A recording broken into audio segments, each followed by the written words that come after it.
Nešto se osjećam čudno u zadnje vreme. Onako baš prazno. Ne znam šta mi je. Stvarno?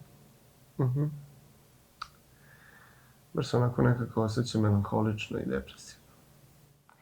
Pa ja imam predlog za tebe. Ti treba da ideš kod psihoterapeuta. Evo ja idem već par meseci. Pogledaj, šta mi fali? Dosta mi je više vaših tih ženskih priča o psihoterapijama, ja ne znam nije da izgovorim, psihoterapeutima. Upisujete psihologiju na fakultetu da biste bile jasne jedna drugoj.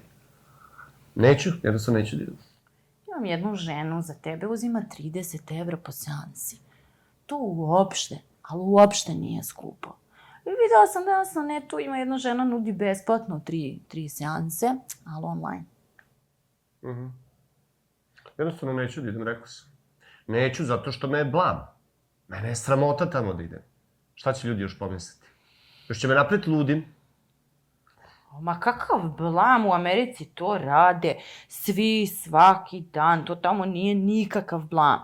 To je samo ovde kao neki tabu. Okej, sve razumem, ali rekao sam ne želim da idem jednostavno. Moraš da ideš. Neću da ponavljam 100 puta, nećeš me naterati, ne želim da idem. Moraš. Moraš da ideš. Ne moram da idem. Moraš da ideš. Neću da idem. Moraš da ideš. Neću da ponavljam 100 puta, neću da idem. Moraš da ideš, moraš da ideš, moraš da ideš. Neću.